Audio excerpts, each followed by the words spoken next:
এইগুলো কী মাছ বন্ধুরা? হ্যাঁ, ঠিক ধরেছেন, পাবদা মাছ। অনেকেই আছে এইগুলো এমনি খেয়ে ফেলে, কিন্তু না, এইগুলোকে ভালো করে ধুয়ে ঘষে সাদা সাদা করে নিতে হয়। এই যে আমি আজকে পুঁটি মাছের ঝাল করব। দেশি পুঁটি একদম বাজার থেকে নিয়ে এসে পরিষ্কার করে ধুয়ে কেটে নিয়ে নুন হলুদ মাখিয়ে রেখে দিয়েছিলাম। এবার ভাজবো। আর এর মধ্যে দেবো এই যে সরু সরু করে আলু, পেঁয়াজ, টমেটো সব কেটে রেখেছি। আর নামাবার সময় একটু ধনেপাতা দিয়ে দেবো। কড়া বসিয়েও দিয়েছি, তেল গরম হয়ে গেলেই মাছগুলো ভেজে নেব। খুব একটু হালকা ভাজবো, কারণ দেশ একদম জ্যান্ত তো। এই যে তেল গরম হয়ে গেছে, আমি একে একে মাছগুলো ছেড়ে দিচ্ছি।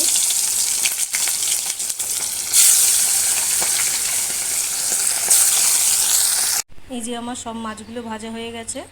এবার ওই তেলের মধ্যেই একটু কালো জিরে ফোড়ন দিয়ে দিলাম।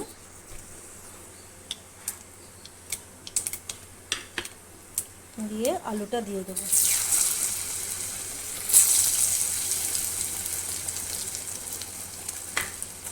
আলু পেঁয়াজটা একসাথেই দিয়ে ভাজবো, একসঙ্গেই ভাজা হয়ে যাবে, সময়টা কম লাগবে।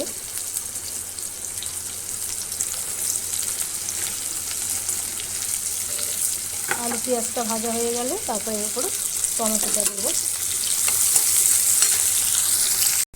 একটু নুন দিয়ে দিলাম যাতে তাড়াতাড়ি নরম হয়ে যায়। নুন দিয়ে তো ঢাকা দিয়ে দেবো। এই যে আলু পেঁয়াজটা ভাজা হয়ে গেছে, এর মধ্যে এবার টমেটো কুচি আর কাঁচা লঙ্কা চেরাটা দিয়ে দিলাম। এটা খুব সহজেই হয়ে যায়, চটজলদি রান্না, কোনো মশলা লাগে না। দিয়ে একটু ঢাকা দিয়ে দেবো। আমার আলু ভাজা হয়ে গেছে, টমেটোগুলো সেদ্ধ হয়ে গেছে। এবার আমি একটা যে গোলা বানিয়ে রাখি, জিরের গুঁড়ো, ধনের গুঁড়ো, লঙ্কার গুঁড়ো, হলুদ গুঁড়ো দিয়ে ওইটা এবার এর মধ্যে দিয়ে দিলাম। এটা দিয়ে এবার একটু কষাবো। আলুটা সেদ্ধই হয়ে গেছে ভাজতে ভাজতে, এবার একটু কষে গেলেই মাছগুলো দিয়ে জল দিয়ে দেবো। যে তেল ছেড়ে দিয়েছে, এবার মাছগুলো এর মধ্যে দিয়ে দেবো।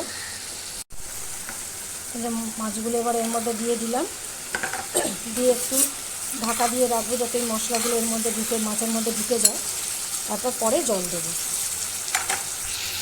এই যে মশলার সাথে মাছগুলো ভালো করে কষানো হয়ে গেছে, এবার অল্প করে জল দিয়ে দেবো। এটা তো বেশি জল হবে না। দিয়ে এটা ফুটে উঠলে একটু ধনেপাতা দিয়ে নামিয়ে দেবো। এই হয়ে গেছে, এবার উপর দিয়ে একটু ধনেপাতা দিয়ে দিলাম, নামিয়ে নেব। এই যে আমার পুঁটি মাছের ঝাল হয়ে গেল। খুবই সাধারণ, খুবই তাড়াতাড়ি হয়ে যায়। কেমন হয়েছে বন্ধুরা একটু জানিও।